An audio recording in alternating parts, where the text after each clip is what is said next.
If you have come from the Dalek novelisation video, I'm sorry. I had a lot to talk about with the Dalek novelisation. The Fires of Pompeii, not so much. It's quite simple, really. The book is simple, which isn't necessarily a bad thing. I still somewhat enjoyed reading it, as I would with many Doctor Who stories. It just isn't very challenging. It doesn't challenge your brain. What I mean by that is that it doesn't do much in terms of elaborating on the episode that it's based on. This is very good if The Fires of Pompeii was a missing episode for whatever reason. This is a very, very good representation of that episode, but it's not necessarily very good as written word. It feels like it's trying to take the quotes and the fun moments from the episode that is really, really popular and just put those in and hope that it does really well. The Fires of Pompeii was of course released alongside a handful of other novelizations on the 14th of July 2022, those being The Eaters of Light and The Androids of Tara and the Stones of Blood, which I believe were novelizations of audio stories, like in unique audio stories, because they had novelizations before, but these were novelizations of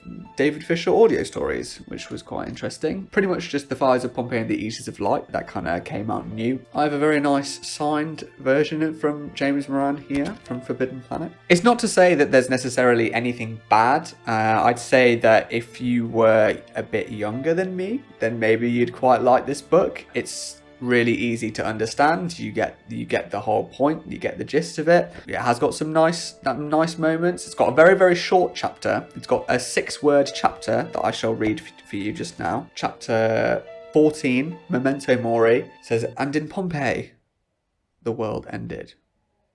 There is a really nice kind of description of, well, I say nice, quite harrowing really, but a really detailed description of the ashfall and the rockfall within Pompeii that kind of gets elaborated a little bit. There are a few added scenes, but nothing major. They're more kind of tacked on the ending or beginning of scenes that we're already familiar with, but there's not a lot changed at all. Very, very minor stuff changed. You don't really get the familial atmosphere that you do with the TV story. You do not really care too much about Evelina. You get a couple scenes with her and her with Donna, but halfway through she's kind of forgotten about. They try, but they don't do a very good job at kind of keeping up this familiar atmosphere. It just feels like certain parts of this book are exaggerated and not necessarily for a good reason, just because they can. So for example, you get introduced to Donna being very concerned about Pompeii quite early on, as you do in the TV story, but she tries quite hard to obviously talk the Doctor out of it, a lot more in the book than she does in the TV story. The Doctor is like, these are fixed things, we can't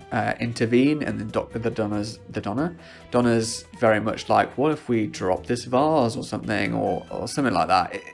I finished this book like 2 days ago or yesterday, I can't even remember at this point, and it's not really stuck with me particularly well. Like I said, it's not exactly like bad by any means. I think my favourite part is probably a part with Donna where she's being tied down by the Sisterhood and she recalls other bad experiences. In the Temple of Sybil, Donna was not in a good mood. It was fair to say this was probably the worst mood she'd been in all year, and she'd had a pretty spectacularly bad few months even before reconnecting with the Doctor. In any other year, being hunted down by a lunatic alien nanny and lumps of living fat would have been the worst thing ever, but this year that barely scraped the top 5. There was the disastrous night out chasing a taxi driver she thought was an alien in disguise, which resulted in her online taxi app somehow dropping her passenger rating to below 0. That was quite an achievement. The company actually sent her a certificate. Cancelled her account of course, but they were still impressed. Then there was the bad haircut incident of February, which her friends and family were ordered to never mention again, even though it had grown out since and she deleted all photos of the offending Barnet. And then there was the speed dating evening that her mum had forced her to go on, during which she had slapped 3 men, punched 2 and been barred from an entire street. And those were just the top 3 bad things to happen. There were so many others she wished she could forget too, including the event everyone simply referred to in hushed tones as Kebab Gate. I would love to know about Kebab Gate, especially because it's involving Donna, but I can imagine it involves a kebab and a lot of shouting, but I wish I had more to say. honestly. It's not an offending piece of literature, but I wouldn't exactly call it that, because it feels kind of like a kid's book, which I'm not saying Doctor Who can't just be kids' books. Doctor Who is a family show, like anyone can really get into it, no matter who they are. This just isn't for me specifically. I'd say I struggled to just really care about what was happening. Even though I love The Fires of Pompeii, one of my favourite series 4 episodes, I just struggled to really get into this. I think James Moran kind of lent into the personality of Donna, maybe a bit too much, just kind of lent into the maybe Panto-esque vibe that it can have in the TV story. Obviously, like the episode that he wrote was phenomenal. I just think he could have done so much more. Like he could have, don't want to say do what Robert Shearman did, but I feel like it would have been really interesting to delve into some of these characters a bit more and just explore the world that they're in. You're not confined to exactly what the story did, and he knows that because he's changed and added some stuff, but you can also take some stuff away and incorporate new ideas into it, which I think would have been a really, really good idea. You could have done a lot more about maybe Pyrovilia. It was really interesting in the Rose novelisation when the Doctor was talking about the Nestine consciousness and how their world was destroyed by the Time War. So talk about Pyrovilia disappearing or something like that. It would have been a lot more interesting. Obviously they reference it, but that's about as far as it gets, so it would have been quite interesting to see a bit more about that. Maybe explore the actual Pyrovile a bit more. It talks a little bit more about the kind of birth process of a Pyrovile. I would love maybe some more detail.